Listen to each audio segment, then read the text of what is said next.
بسم اللہ الرحمن الرحیم۔ السلام علیکم ویورس، آج ہم آپ کو آدم علیہ السلام کی پیدائش کا دوسرا حصہ سنانے جا رہے ہیں۔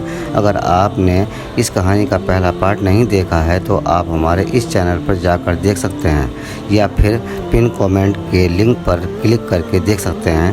چلیں اب شروع کرتے ہیں۔ روایت میں ہے کہ کھجور، انار اور انگور کو حضرت آدم علیہ السلام کی بچی ہوئی مٹی سے پیدا کیا گیا ہے۔ جب حضرت آدم علیہ السلام کو مبارک وجود کے لیے گارا بنا لیا گیا تو اسے ہواؤں کے ذریعے اتنا خشک کیا گیا کہ وہ بجنے والی مٹی کی طرح ہو گیا جیسے ٹھیکری۔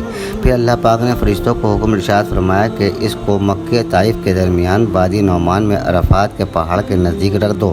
اس کے بعد اللہ پاک نے اپنے دست قدرت سے حضرت آدم علیہ السلام کا وجود بنایا۔ فرشتوں نے پہلے کبھی ایسی خوبصورت شکل نہیں دیکھی تھی، اس لیے وہ حضرت آدم علیہ السلام کا مبارک وجود دیکھ کر بڑے حیران ہوئے اور ان کے ارد گرد تعجب سے دیکھتے رہے۔ حضرت انس رضی اللہ عنہ کی روایت میں ہے، حضور صلی اللہ علیہ وسلم نے ارشاد فرمایا، جب اللہ پاک نے جنت میں حضرت آدم علیہ السلام کی صورت بنائی تو جب تک اسی حالت میں رکھنا چاہا انہیں چھوڑے رکھا۔ ابلیس ان کے آس پاس گردش کرنے لگا، وہ دیکھتا تھا یہ کیا چیز ہے، تو جب اس نے انہیں خالی پیٹ دیکھا تو سمجھ گیا یہ ایسی مخلوق پیدا کی گئی ہے جو اپنے اوپر قابو نہ رکھے گی، یعنی یہ مخلوق شہوت اور غصے کے وقت اپنے نفس پر قابو نہ رکھے گی اور وسوسے سے آسانی سے دور نہ کر سکے گی۔ ایک اور روایت میں ہے کہ حضرت آدم علیہ السلام کے مبارک کے وجود کو دیکھ کر ابلیس نے یہ بھی کہا، ہاں اس کے سینے کی بائیں جانب ایک بند کوٹری ہے، یہ خبر نہیں کہ اس میں کیا ہے، شاید یہی لطیفہ ربانی کی جگہ ہو جس کی وجہ سے یہ خلافت کا حقدار ہوا۔ ابلیس نے فرشتوں سے پوچھا، اگر اسے یعنی حضرت آدم علیہ السلام کو تم سے افضل بنایا گیا تو تم کیا کرو گے؟ انہوں نے کہا، ہم اللہ پاک کا حکم مانیں گے۔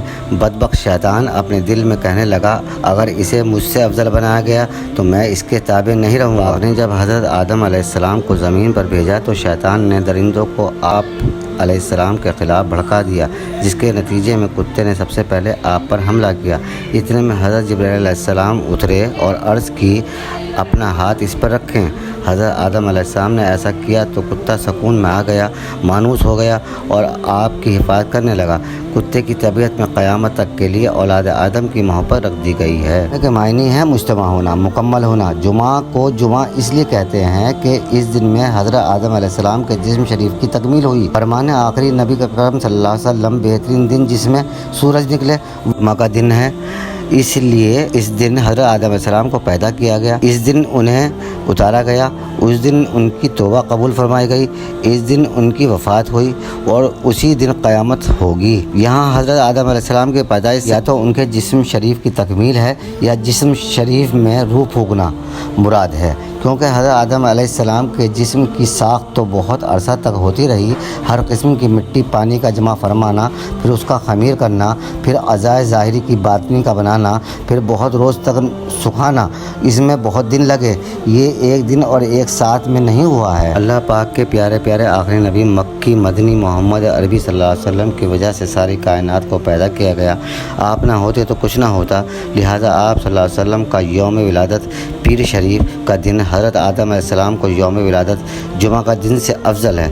سو بیچاری کی آیت کو یہ سمجھانا مشکل نہیں ہے، کیونکہ آپ صلی اللہ علیہ وسلم تو حضرت آدم علیہ السلام کے بھی اور سارے نبیوں کے سردار شہنشاہ ابرار ہیں۔ چلیے اس پارٹ کو یہیں پورا کرتے ہیں۔ اگلے پارٹ میں آدم علیہ السلام کے جسم مبارک میں روح داخل ہونے کے بارے میں جانیں گے۔ اگر آپ نے ہمارے چینل کو سبسکرائب نہیں کیا ہے تو برائے مہربانی ہمارے چینل کو سبسکرائب کریں۔ شکریہ۔